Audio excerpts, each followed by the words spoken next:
मैनसिकल्स की बात की जाए तो हमारे इंडिया के किरण जॉर्ज जिनकी पहली ही मैच थी जस्टिन हो के सामने, थर्ड सेट एक्सटेंड हुआ।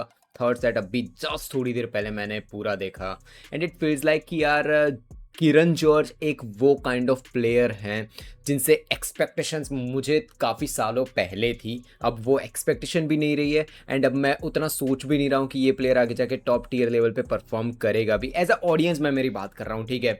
मेरे एक्सपेक्टेशंस काफ़ी सालों पहले जैसे प्रियांशु रजावत है ना, उनसे भी थे एक टाइम पे कि Priyanshu Rajawat next Indian man singles हो सकते हैं। लक्ष्य सेन सालों निकल चुके हैं, वो कुछ हियर एंड देयर कुछ साल में परफॉर्मेंस ज़रूर आ जाए, बट जैसे हैं वैसे ही ये कॉमन है, हमारा पूरा पैटर्न है मैन सिंगल्स के अंदर। मैं इसी वजह से हमेशा बोलता हूँ मैं आयुष शेट्टी को देखना चाहता हूँ कि कंसिस्टेंटली परफॉर्म करे। आई डोंट वांट कि सारे मैन सिंगल्स की जो आज तक की पैटर्न चली है ना, उस पैटर्न पे आयुष शेट्टी ना जाए, क्योंकि उनके पास गेम है। स्कोर्स में बात की जाए राउंड ऑफ 32 में पहली एग्जिट यहाँ पे किरण जॉर्ज की हो। नेक्स्ट बात करें एक ऐसा प्लेयर जिनकी क्वालिफिकेशन मैचेस देख के मुझे लगा भाई साहब मैच तो बढ़िया है। फिर मैं इतना बोलता ना क्यूरियोसिटी हो गई कि मैं सर्च किया मैंने यूट्यूब पे। मैं बहुत कम क्यूरियोसिटी वाला हो जाता हूँ कि भाई कोई और मैचेस देखने जाऊँ। मैंने सानीत के जो ऑनलाइन पे मिले ना, जो नेशनल्स के मैचेस होते हैं वो देखे and I was like man कितना शांति से खेल रहा है बंदा, पेशेंस पहले तो मैं पेशेंस देखता हूँ, वहीं पे खुश हो जाता हूँ किसी प्लेयर को दिखे तो अच्छी भाई अच्छी खासी मूवमेंट दिखी, मतलब भाई प्लेयर तो अच्छा है। बट जब मैंने उनकी मैच हुज एंड के सामने देखी, इट फेल्ट लाइक कि भाई जब मैं वो वर्ड्स बोलता हूँ ना कि प्लेयर्स लोग एक टीयर होता है, टीयर होता है। जैसे आप 15 16 17 एज के हो ना, तो international challenges then junior level के टूर्नामेंट्स एंड मेजोरिटी जो मैंने फॉरेन का बोलते हैं ना कि एक कॉमन पैटर्न देखा है ना फॉरेन के लोग कैसे खेलते हैं इसके अंदर, वो कॉमन पैटर्न ऐसा है दैट 16 17 पहुंच जाते हैं ना प्लेयर लोग, तब जूनियर से उनका फोकस ज़्यादा है ना वर्ल्ड टूर पे बनना शुरू हो जाता है। ये कॉमन पैटर्न इंडिया में बिल्कुल भी नहीं है, क्योंकि हमारे यहाँ जब तक एक प्लेयर 18 का ना हो जाए ना, तब तक उसको जूनियर की टूर्नामेंट्स खिलाई जाती है। डजेंट मैटर उस प्लेयर में टैलेंट है वर्ल्ड टूर पे जाने का या नहीं। इससे होता क्या है, प्लेयर का एक्सपोजर जो वर्ल्ड टूर पे होना चाहिए ना, वो जल्दी नहीं हो पाता।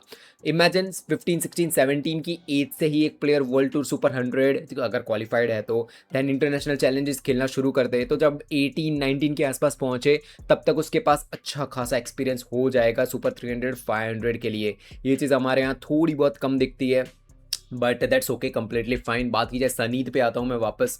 क्वालिफिकेशन मैचेस देख के मैं इंप्रेस ज़रूर हुआ था, बट ये मैच हुई इट फेल्ट लाइक कि जो वर्ल्ड टूर वाला लेवल है ना, वहाँ पे सनीत थोड़े बहुत ऊपर नीचे दिखे, थोड़े से प्रेशर में भी दिखे, लिटरल प्रेशर में दिखे।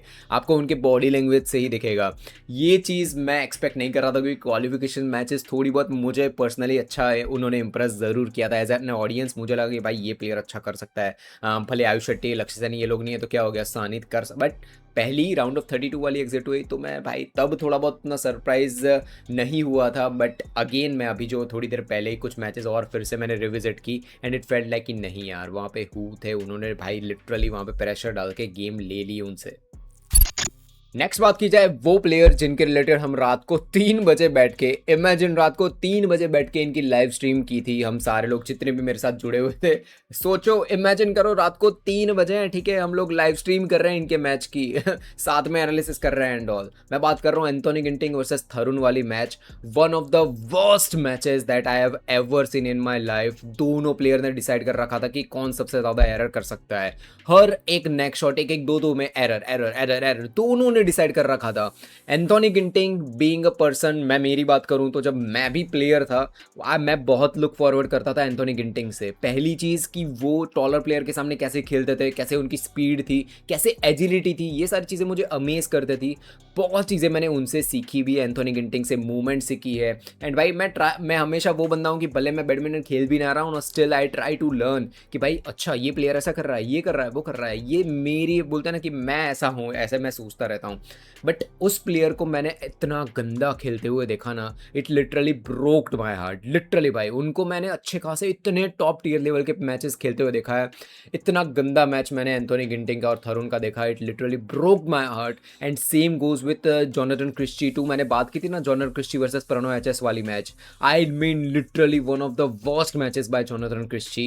मैं टायर्ड हो गया था वहाँ पे वो मैच देख के, and same goes here too. तो थरुन पे मैं वापस आता हूँ, कॉन्टेक्स्ट देना बहुत ज़रूरी था।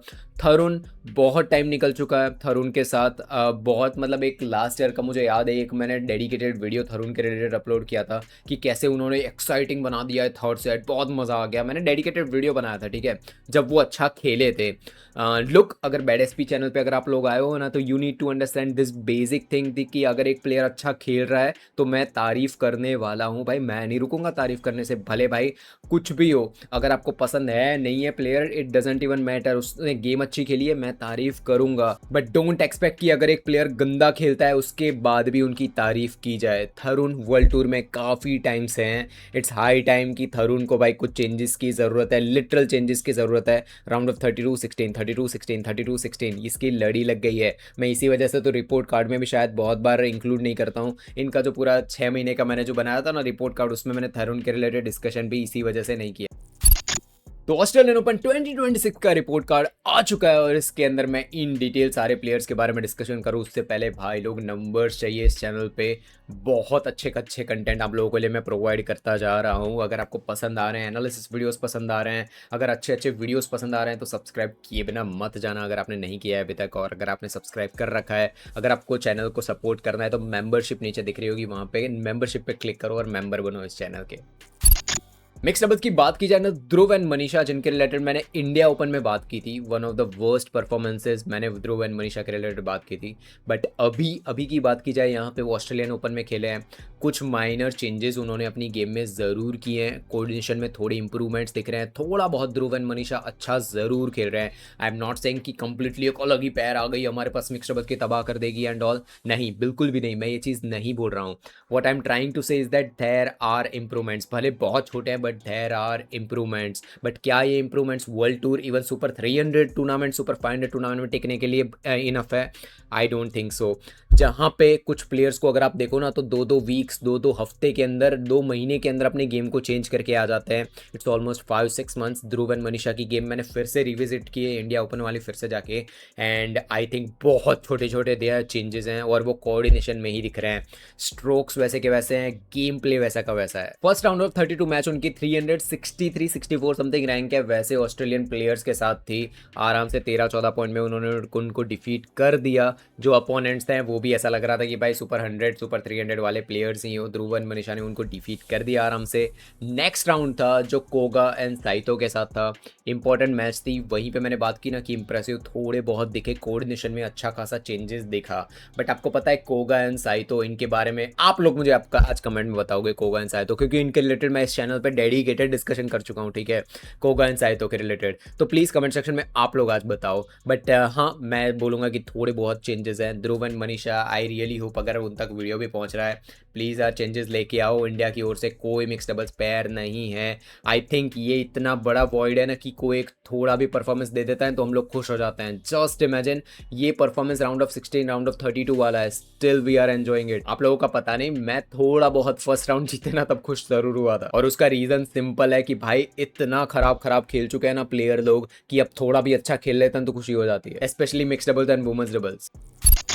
देन बात करते हैं टूर्नामेंट की one of the finest performances, and ऐसी परफॉर्मेंसेज आपने पूरे ऑस्ट्रेलियन ओपन में नहीं देखी होगी। अबे क्या बात कर रहे हो यार, Akane Yamaguchi versus PV Sindhu, कुछ नहीं है वो मैच। मैं इस मैच के बारे में बात कर रहा हूँ जो आपके बोलते हैं ना कि दिमाग के तारों को हिला देगी। आप बैडमिंटन के रिलेटेड आज तक जितना भी सुनते थे, जितना भी सोचते थे, सब डिस्ट्रॉय कर देगी, आपके ब्रेन सेल्स उड़ जाएंगे।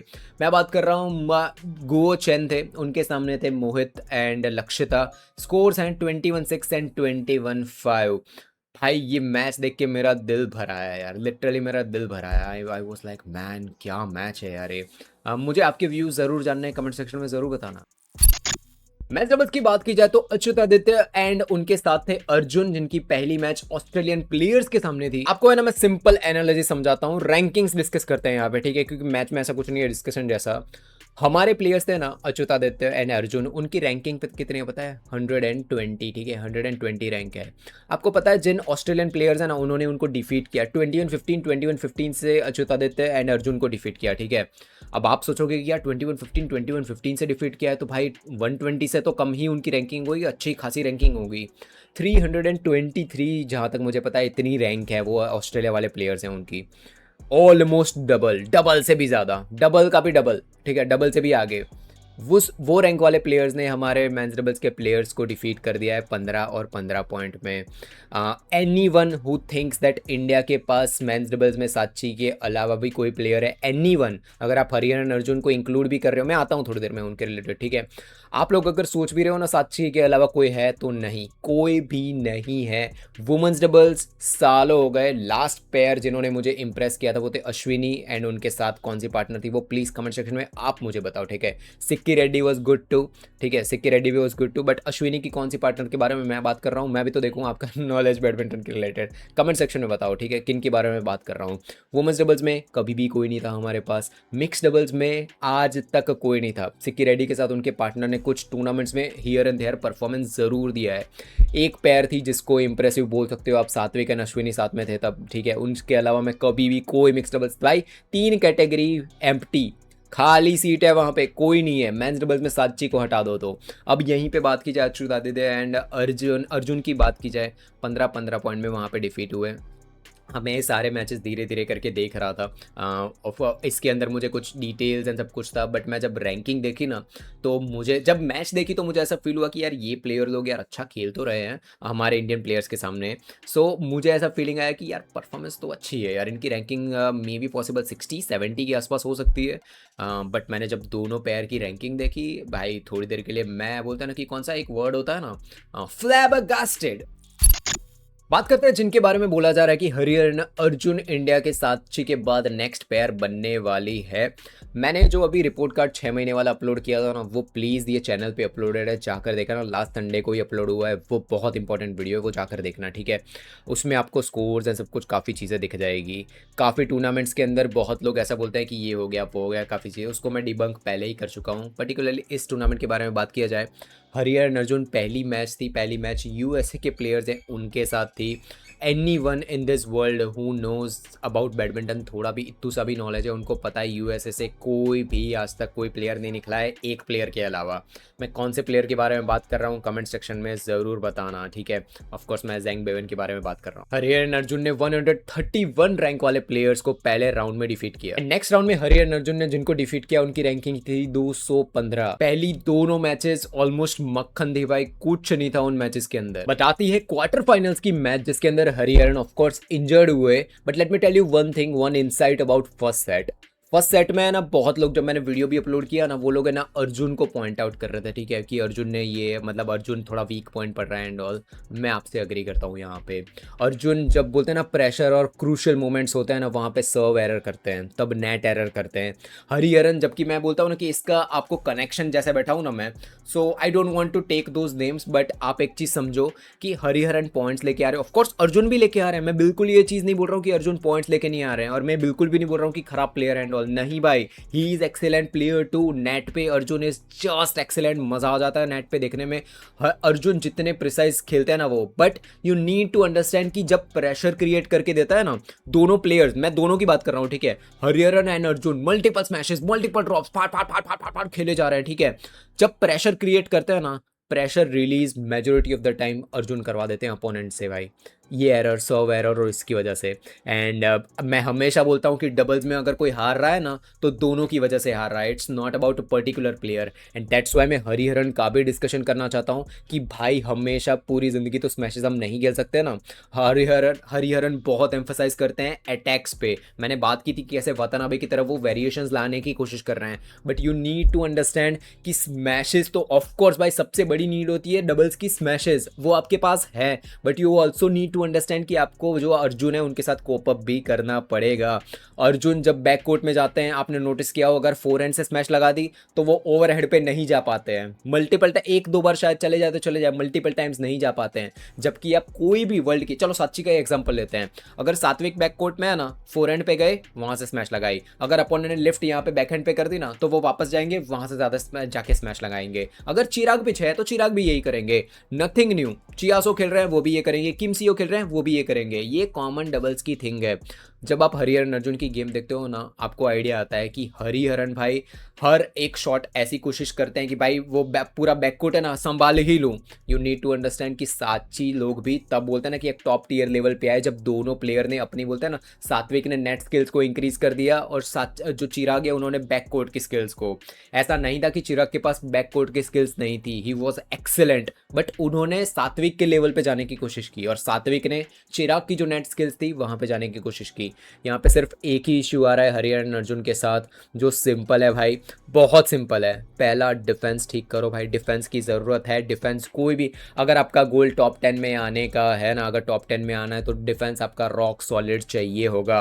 रैंकिंग पॉइंट्स इकट्ठा करके पहुंचना है ना टॉप 10 में तो फिर मतलब नहीं है, कुछ मतलब नहीं है, आप साची के लेवल तक नहीं आ पाओगे। साची लोग टूर्नामेंट विंस करने जाते हैं, साची लोग रैंकिंग पॉइंट्स इकट्ठा करने नहीं जाते हैं। सो मैं ओवरऑल वर्ल्ड के प्लेयर्स की बात कर रहा हूँ, ठीक है, कि रैंकिंग पॉइंट्स लेके मैं नहीं चाहता हूँ हरिहरन अर्जुन वहाँ पे पहुंचे। मैं चाहता हूँ हरिहरन अर्जुन मल्टीपल फाइनल्स जीत के पहुंचे, या फिर एटलीस्ट फाइनल्स तक तो जाए ही। उसके लिए पहला है डिफेंस, देन ये छोटी मोटी जो चीज़ें मैंने बात की वो, एंड ये एरर, क्रूशल मोमेंट्स पे एरर भाई। क्रूशल मोमेंट्स मतलब जब प्रेशर क्रिएट हो गया है, 10 ऑल स्कोर्स चल रहे हैं, 10-9 स्कोर्स चल रहे हैं, उस पॉइंट पे एरर करना, इन चीज़ों को भाई हमें कंट्रोल करना पड़ेगा। अगर बोलते हैं ना कि नेक्स्ट बैकअप बनना है साची के बाद वाला, और मैं बैकअप वर्ड थोड़ा ख़राब होगा, but next men's doubles pair India की नेक्स्ट बननी है ना खतरनाक वाली, ये चीज़ें करनी पड़ेगी। जो लोग सिर्फ स्कोर्स देखते रहते हैं कि क्वार्टर फाइनल्स पहुंच गए, ये पहुंच गए, वो पहुंच गए, उनको इनका घंटा नॉलेज नहीं है बैडमिंटन का भाई, उनको आइडिया तक नहीं है कि भाई मैचेस में होता क्या है। All they care about is quarter finals पहुंच गए, स्कोर्स क्या हो गए, ये हो गया। अरे मैच भी तो देख लो, प्लेयर लोगों को हरिहरन अर्जुन अगर क्वार्टर सेमीज में आए, सेमीज बोल रहा हूँ मैं, राउंड ऑफ 32 में जब खेल रहे थे तब तो आप उनको सपोर्ट करने नहीं आए, राउंड ऑफ 62 में 16 में खेल रहे थे तब आप उनकी मैचेस देखने नहीं आए, ठीक है। जब कोई एक प्लेयर क्वार्टर सेमीज फाइनल्स में पहुंचेगा तभी आओगे क्या उनको सपोर्ट करने के लिए। हरिहरन अर्जुन भाई उभर के आ रहे हैं आगे, सपोर्ट करो उनको। राउंड ऑफ 32 16 ये मैचेस देखने जाओ उनके, जब भी टाइम मिले, अगर आप ऑफिस में हो, स्कूल में हो, कोई भी है, जब भी टाइम मिले तब उनकी मैचेस देखो। ये रोना धोना बंद करो भाई। पहले तो आप सपोर्ट करते नहीं हो प्लेयर को एंड फिर बोलते हो कि भाई प्लेयर लोग परफॉर्म भी नहीं कर रहे हैं। भाई मोटिवेशन भी तो चाहिए ना प्लेयर को। पूरा लाइव बैठे रहते हैं हम लोग, चलो वो टॉपिक थोड़ा डिफरेंट है, बट ये था हरिहरन अर्जुन के related discussion. And speedy recovery भाई Hariharan, I think, I hope बहुत ज़्यादा इंजरी या फिर ऐसा कुछ कंसर्न ना हो, जल्दी से जल्दी वो ठीक हो जाए। फाइनली आते हैं वुमेन सिंगल्स पे, जिसके अंदर भाई कोई कंपटीशन ना के बराबर कंपटीशन था। मैं ये चीज़ सोच रहा था कि अगर अकाने वर्सेस पीवी सिंधु भी फाइनल्स होता ना तो भी मज़ा आता, बट आज की मैच देख के ये चीज़ मुझे नहीं लग रही कि वो फाइनल्स होना चाहिए, क्योंकि भाई अगर ऐसा फाइनल होता ना तो मैं तो आज मैं डिसअपॉइंट नहीं हुआ हूँ पीवी सिंधु से, ट्रस्ट मी मैं डिसअपॉइंट नहीं हुआ हूँ। बट अगर ऐसा फाइनल कल होता ना तो भाई मैं डिसअपॉइंट ज़रूर होता, क्योंकि फाइनल में जाके अगर पीवी सिंधु ऐसा सेकेंड सेट में बोलते ना कि गेम छोड़ देती ना तो भाई कल बुरा ज़रूर लगता। But what I am trying to say is that पूरी टूर्नामेंट में सिंधु ले लो, ठीक है, चोचू वांग ऑफकोर्स चोचू वांग है, बट बहुत टाइम निकल चुका है चोचू वांग का भाई, बहुत टाइम निकल चुका है, ठीक है। नहीं परफॉर्मेंस आ रहा है, एंड डोंट गेट सरप्राइज कि अगर वो कल वो अकाने यामागुची को डिफीट कर दे, बिल्कुल भी सरप्राइज मत होना। अकाने यामागुची भाई बॉडी थक चुकी है उनकी 3 वीक से, वो बोलते हैं ना कि एक वो टायरिंग बॉडी को देख के ही आपको आइडिया आ जाता है, ठीक है। वो आज बोलते हैं ना पेस अप भी नहीं किया उन्होंने गेम को, जो पहले वो करती भी थी लास्ट 2 वीक से, जितना फास्ट मूव कर रही है पेस अप भी नहीं किया आज अकाने यामागुची ने। सो मैं आता हूँ डायरेक्ट पीवी सिंधु के डिस्कशन पे कि मैं आगे क्या होप्स है, मुझे लोग पूछ रहे थे कि क्या होप्स है पीवी सिंधु से एंड ऑल, मैं पीवी सिंधु से ही डिस्कशन करता हूँ। दैट होप्स तो मेरे उनसे वर्ल्ड चैम्पियनशिप्स के रहेंगे ही। इंडिया में है और इंडिया में एक ही प्लेयर है जिनसे मेरे होप है, वो है पीवी सिंधु। कोई वुमेन सिंगल्स प्लेयर नहीं है जिनसे उम्मीद हम ये भी रख सकें कि भाई एटलीस्ट वो सेमीज़ खिंच जाए या फिर फाइनल्स खिंच जाए। नहीं भाई, नहीं है उम्मीद है मेरी। अगर खिंच जाते हैं तो ऑफकोर्स मैं बहुत ज़्यादा तारीफ़ें करूँगा, फॉर श्योर करूँगा। अगर कोई एक प्लेयर अच्छा खेले तो तारीफ़ बनती है, बट मेरी उम्मीद अगर आप पूछोगे तो पीवी सिंधु के अलावा कोई भी नहीं है। अगर पूरे टूर्नामेंट के बारे में बात करोगे कि पीवी सिंधु ने कैसा परफॉर्मेंस किया है, क्या है क्या नहीं, मैं डेडिकेटेड ऑलमोस्ट 4-5 वीडियो अपलोड कर चुका हूँ, वो वीडियोस प्लीज़ चैनल पे जाके देख लेना।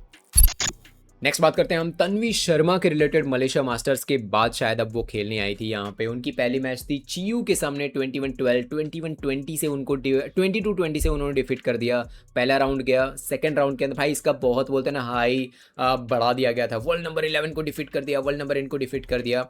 मेरा सिर्फ उन लोगों से यही क्वेश्चन है, Han Yue last year world number 3 थी। सोचो वर्ल्ड नंबर 3 है player, she wasn't been able to go into finals भाई, सेमीफाइनल्स में पहुंच तक नहीं पा रही थी वो। सोचो एक प्लेयर वर्ल्ड नंबर 3 है, उससे क्या एक्सपेक्ट करोगे आप। क्रेजी लेवल ऑफ अटैक्स या फिर अटैक्स बोल रहा हूँ मैं, crazy level of badminton expect करते हो नहीं करते हो? एटलीस्ट मल्टीपल फाइनल्स एक्सपेक्ट करते हो वर्ल्ड नंबर 3 से? हाँ, वर्ल्ड नंबर 3 से।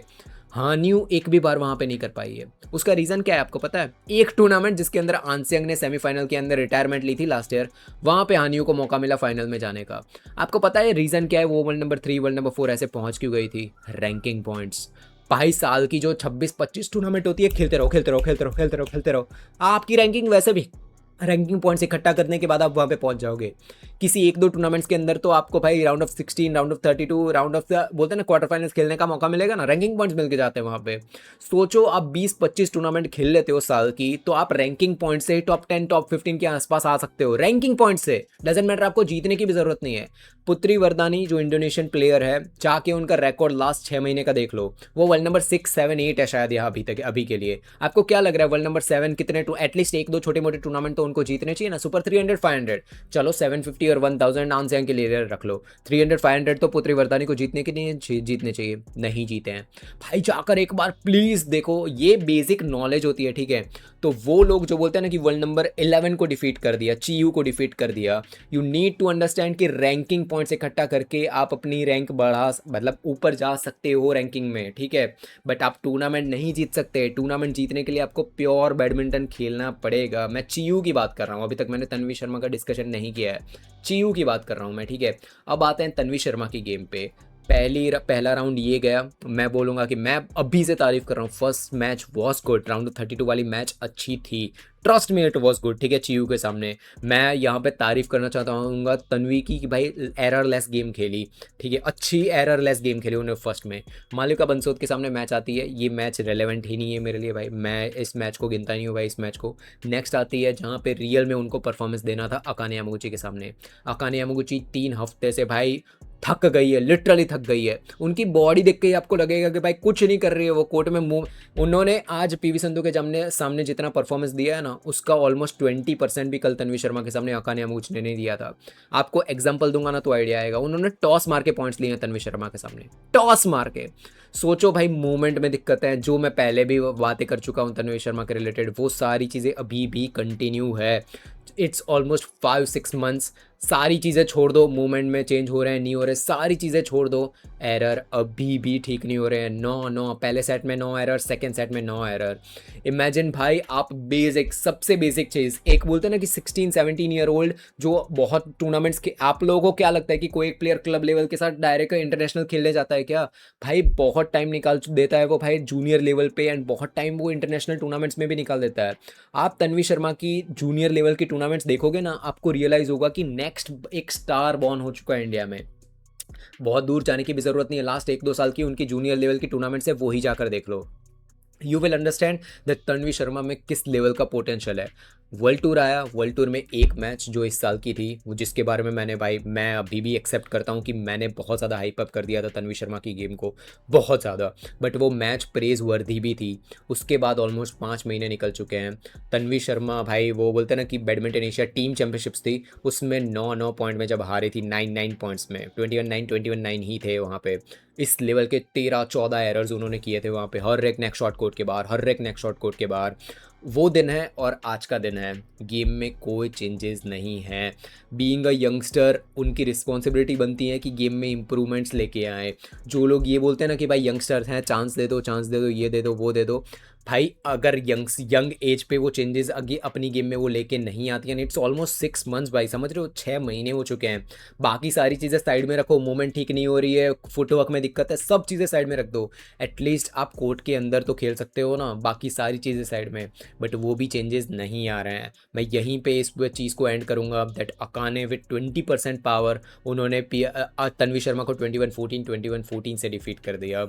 आपके क्या व्यूज़ है कमेंट सेक्शन में ज़रूर लिखना। ये वो प्लेयर है जिनको मैं सोच रहा था कि नेक्स्ट पीवी सिंधु के बाद नेक्स्ट प्लेयर हो सकती है, बट ठीक है, लेट्स होप आगे जाके कुछ इंप्रूवमेंट होते हैं नहीं होते हैं। 6 महीने से मैं वेट कर रहा हूँ कि बाकी सारी चीज़ें साइड में वो एरर को ठीक करे, एरर भी ठीक नहीं हो रहे हैं। नेक्स्ट बात करते हैं मालविका बंसोद की, जिन्होंने पहली मैच टोंडरोंग के सामने थर्ड सेट एक्सटेंड किया, वहां पे जीती, विनर निकली। नेक्स्ट राउंड में तन्वी शर्मा के सामने वो 13 और 15 पॉइंट में हार गई। मेरा बस ये मैच थी ना तन्वी शर्मा और मालविका बंसोद वाली मैच, इसके रिलेटेड सिर्फ एक ही व्यू है। एक प्लेयर है जो एरर के अलावा कुछ नहीं करता है, और एक प्लेयर है जो रेली के अलावा कुछ नहीं करता है। एक जब आप सिंगल्स की game play as an audience, भाई यार ऑडियंस जिनको कुछ नहीं पता है ना बैडमिंटन का, वो भी समझ जाएगा कि मैं बोलने की कोशिश क्या कर रहा हूँ। एज एन ऑडियंस, ठीक है, मैं भाई आपको कोई एक्सपर्ट होने की भी ज़रूरत नहीं है इतनी छोटी चीज़ समझने के लिए। You don't need to be an expert, ठीक है। मैं सिंपल चीज़ बता रहा हूँ दैट आप कोई भी प्लेयर 17 ईयर ओल्ड आन सेंग ले लो, 17 year old PV Sindhu, 17-18 year old, ठीक है, ये जूनियर और सीनियर्स के बीच का जो 17-18 year old PV Sindhu, 17-18 year old Carolina Marin, 17-18 year old Ratchanok Intanon, ये सारे प्लेयर्स को जब आप यंगस्टर्स को देखते हो ना, जब वो यंगस्टर्स थे, आपको समझ आता है कि ओवरऑल पैकेज भले ना हो बट दे आर इम्प्रूविंग। बोलते हैं ना कि ऑलमोस्ट सारे जैसे टॉसेस हैं, बेसिक शॉट्स अगर आपको बताऊं तो मैं जो रियर कोर्ट पे टॉसेस होते हैं, स्मैशेस भाई बेसिक्स में नहीं आते हैं, ठीक है, बेसिक्स में थोड़े बहुत अपर लेवल पे आते हैं स्मैशेस। बेसिक शॉट्स होते हैं ड्रॉप एंड टॉस, सबसे बेसिक। ये सारे बेसिक शॉट्स पे बोलते हैं ना कि महारथी हासिल करके आते थे ये लोग, जूनियर लेवल पे ही सीख के आते थे। इट फील्स लाइक कि जब तन्वी शर्मा खेल रही है, मालविका बंसोद खेल रहे हैं, देन देविका खेल रही है, ईशा रानी खेल रहे हैं। ईशा रानी तो भाई फर्स्ट सेट इतना, ईशा रानी पे आता हूँ मैं थोड़ी देर में, बट कॉमन पैटर्न आपको समझ आता है कि भाई बेसिक जो rear court tosses and drops हैं वहीं पे भी दिक्कत आ रही है। एक प्लेयर है जो भाई एरर पे एरर करता जाता है, एंड एक प्लेयर है जो रेली पे रेली करता जा रहा है, ठीक है। ओवरऑल पैकेज जब तक नहीं बनेगा, जब तक एरर ठीक नहीं होंगे, तब तक तन्वी शर्मा की गेम ठीक नहीं होने वाली। जब तक रेली के अलावा फिनिशर्स मालविका लेके नहीं आएगी तब तक कुछ नहीं होने वाला है, ठीक है। दैट्स वाई मैं बोलता हूँ, मैं 5-6 साल से मालविका की गेम देखता आ रहा हूँ, ऑलमोस्ट 5-6 साल से भी शायद उसके आसपास ही हो गया है, ठीक है। But you need to understand वो अभी 22-23 के आसपास की होगी शायद। मैंने उनको यंगस्टर से भी यहाँ तक आते हुए देखा है। वहाँ पे जैसी गेम थी ना 3-4 साल पहले, अभी भी वैसी ही है मालविका की game. That's why I told you this thing कि यंगस्टर जब 17-18-19 ईयर ओल्ड के हैं ना, तब वो अपनी गेम में जितना इंप्रूवमेंट कर पाते हैं ना, उतने बाद में नहीं कर पाते। बॉडी रिजिड हो जाती है भाई, डजेंट मैटर कौन से मैन सिंगल्स खेल रहे हो, वुमेंस डबल्स, कुछ भी खेल रहे हो, बॉडी धीरे धीरे रिजिड होनी शुरू हो जाती है, आपके मूवमेंट्स थोड़े बहुत रिस्ट्रिक्ट होने शुरू हो जाते हैं। पीवी सिंधु की आज की गेम देख लो, आप 10 साल पहले पीवी सिंधु जैसे डाइव लगा देती थी, ये कर देती थी, वो कर देती कोर्ट के अंदर, भाई फ्रंट कोर्ट में कूद जाती थी, क्या अभी पीवी सिंधु ऐसा कर पा रही है? सोचो, अभी तो चलो वो 30s के आसपास है, बट आप 5 साल पहले भी पीवी सिंधु को जाके देखोगे, you will understand that body धीरे धीरे रिजिड होती जाती है। दैट्स वाई बोला जाता है कि यंग एज होती है ना 17 से लेके 21-22 के आसपास, वो अपना टॉप टीयर लेवल लेके आ जाओ, आपकी बॉडी जल्दी रिकवर कर जाएगी, आपकी बॉडी जल्द से जल्द सारी चीज़ें कर जाएगी, ठीक है। बट ये चीज़ें नहीं हो रही है, तो अब क्या ही बात कर सकते हैं। नेक्स्ट बात करते हैं ईशा रानी बोरा की, and man what a 30 round of 32 match, मज़ा आ गया भाई। जम्स मैचेस में ईशा रानी की देखता हूँ ना, मैं बार बार इसके बारे में डिस्कशन करता हूँ। That moment, what a moment भाई यार, क्रेजी गुड मोमेंट। बट दिक्कत यहाँ पे फर्स्ट मैच जो राउंड ऑफ 32 थी वहाँ पे भी यही थी, सेकंड सेट में प्रेशर में आ जाती है ईशा रानी बोरा। पहली मैच उन्होंने हान के सामने जीत ली थर्ड सेट के अंदर, बट आती है मैच पीवी सिंधु के सामने, जहाँ पे मैं एक्सपेक्ट कर रहा था, भले ही मुझे पता था कि मे बी पीवी सिंधु यहाँ पे जीत जाए क्योंकि वो मोमेंटम से जा रही है, बट डीप डाउन मैं थिंकिंग ऐसे लेके चल रहा था कि अगर ईशा रानी आज अपना बोलता है ना कि अगर डिफीट कर देती है ना पीवी सिंधु को, तो भाई नाम बन जाएगा, एक प्रॉपर नाम बन जाएगा यहाँ पे ईशा रानी बोरा का। तो भाई मैं यहाँ पे एक्सपेक्टेशन ऐसी लेके चल रहा था, इवन तो पता था कि क्या यार रिजल्ट आ सकते हैं and all. First set excellent भाई, एकदम बोलते हैं ना कि एक ऐसा मोमेंट आ गया कि भाई खत्म है, आज तो पीवी सिंधु फर्स्ट सेट हार रही है। उस मोमेंट पे ईशा रानी बोरा ने मैच को छोड़ दिया भाई, मतलब फर्स्ट सेट का जो एंड पार्ट था वहाँ पे हार गई first set. I was like भाई आपने एक टॉप टीयर लेवल परफॉर्मेंस दिया है, अब सेकंड सेट में तो एक बहुत ही बढ़िया परफॉर्मेंस आपका आ ही सकता है। सेकंड सेट तो ईशा रानी ने छोड़ ही दिया। पिछले 3 महीने की ईशा रानी की कोई भी मैचेस उठा के देख लो, कोई भी मैचेस उठा के देख लो, आपको रियलाइज़ होगा कि सेकंड सेट में ईशा रानी गेम ही छोड़ देती है। I don't know what's the reason, Isha Rani को ही ये चीज़ पता होगी कि होता क्या है उनको सेकंड सेट के अंदर। फर्स्ट सेट में आप इतना एक्सीलेंट खेलते हो, फर्स्ट सेट में सोचो कि आप टॉप 10 टॉप 15 रैंक वाले प्लेयर की तरह खेल रहे हो, सेकंड सेट के अंदर आप टॉप 100 के अंदर भी ना हो ऐसा प्लेयर खेल रहे हो। ये इतना बड़ा डिफरेंस भाई, डे एंड नाइट का डिफरेंस कैसे आ जा रहा है आपको फर्स्ट सेकंड और सेकंड सेट के बीच में। ये कॉमन पैटर्न बनती जा रही है। जब तक ईशा रानी ये बेसिक चीज़ को चेंज नहीं करेगी कि what is going on with her in second set, तब तक कुछ नहीं होने वाला है भाई। हम लोग ये बात कर सकते हैं कि ये हुआ, एरर हुआ, ये हुआ, वो हुआ, बट ईशा रानी खुद जानती होगी कि भाई क्या दिक्कत आती है सेकंड सेट में, क्या वो प्रेशर में आ जाती है, क्या चीज़ें होती है, मोमेंटम गिर जाता है, वो चीज़ ईशा रानी के अलावा कोई नहीं बता सकता। फाइनली दो प्लेयर्स जिनको मैं एक साथ ही डिस्कशन कर लेता हूँ, Tania Ahmed and Aakarshi Kashyap. Aakarshi Kashyap first round में वोंग के सामने हारी, थर्ड सेट में यहाँ पे आपको स्कोर्स दिख जा रहे होंगे। तानिया अहमद फर्स्ट राउंड जीत गई थी, जिनके सामने थी इशिका जायसवाल, और सेकंड राउंड के अंदर वो चोचू वोंग के सामने 12 और 15 पॉइंट में हार गई। इससे ज़्यादा डिस्कशन कुछ मीनिंग नहीं है डिस्कशन का। तो आप लोग बताओ क्या आपको लग रहा है पूरे टूर्नामेंट चला है उसके रिलेटेड। तो रिपोर्ट कार्ड के बारे में बात किया जाए तो हर बार ऐसा ही रिपोर्ट होता है। 1.5 साल हो चुका है, 1.5-2 साल हो चुका है डेडिकेटेडली हर एक टूर्नामेंट में कवर कर रहा हूँ। सुपर 300 से लेके सुपर 1000 की सारी टूर्नामेंट डेडिकेटेड हर एक वीक टूर्नामेंट में कवर करता आ रहा हूँ। ये कॉमन पैटर्न है, चेंज नहीं हो रहा है भाई। एक साल पहले मैंने एक वीडियो अपलोड किया था जिसके अंदर बात की थी कि Indian badminton is going down, ठीक है। एक साल के ऊपर हो चुका है, अभी भी मैं सेम ही चीज़ डिस्कशन कर रहा हूँ कि भाई फिर से राउंड ऑफ 32 एग्जिट से फिर से 16 एग्जिट। आई डोंट नो क्यों कोई मुझे ली चोंगवी जैसा कोई इंडिया में चाहिए जो टॉप टीयर लेवल पे बैठे और डिसीजन लेने की हिम्मत रखे कि भाई बैडमिंटन को चेंज कैसे करना है। डिसीजंस जब तक नहीं आएंगे, पुअर परफॉर्मर्स को बाहर नहीं भेजा जाएगा, रोका नहीं जाएगा, तब तक कोई चेंजेस नहीं आने वाले हैं। वी नीड टू अंडरस्टैंड कि भाई कौन सा प्लेयर कौन सी टूर्नामेंट के लिए फिट हो रहा है, वो अंडरस्टैंड करने की बहुत ज़्यादा ज़रूरत है। डजेंट एक प्लेयर सुपर 1000 के लिए क्वालिफाइड है डजेंट मीन उनको वहाँ पे खिलाना ज़रूरी है। भाई पहले सुपर 300 तो जीत जाओ, सुपर 500 तो जीत जाओ, फिर कॉन्फिडेंस बिल्ड। ऐसा नहीं है कि भाई आपके पास रैंकिंग पॉइंट्स हो गए इसका मतलब सुपर 1000 सुपर 750 खेल लो। भाई एटलीस्ट ये चीज़ तो समझो कि आपसे सुपर 300 500 नहीं जीती जा रही है और सुपर 1000 खेलने जा रहे हो। ये वही चीज़ हो गई कि आपसे 6th क्लास का पेपर क्लियर नहीं हो रहा, आप 12th क्लास की एग्ज़ाम दे रहे हो। ये चीज़ एक टॉप टीयर लेवल पे मुझे कोई ली चोंगवी जैसा प्लेयर चाहिए जो भाई जो एक्स प्लेयर हो या फिर जो बैडमिंटन को समझता हो, प्लेयर भले ना हो बट बैडमिंटन को समझता हो, वो भाई डिसीजन लेगा तो मज़ा आएगा। But I don't think India में ऐसा कोई आने भी वाला है बैडमिंटन के अंदर। तो ऑस्ट्रेलियन ओपन के इस रिपोर्ट कार्ड के रिलेटेड आपको क्या सोच रहे हो कमेंट सेक्शन में जरूर लिख देना। इंडिया में मिक्स डबल्स और वुमेन्स डबल्स इतना पुअर लेवल पे क्यों है, इसके बारे में मैंने इन डेप्थ वीडियो अपलोड कर रखा है। ये वीडियो यहाँ पे क्लिक करो, आपको अंडरस्टैंड, आपको समझ आएगा कि mix doubles and women's doubles में रियल ग्राउंड लेवल पे क्या दिक्कतें चल रही है। मिलेंगे नेक्स्ट वीडियो में, तब तक के लिए बाय बाय, जय हिंद, धन्यवाद।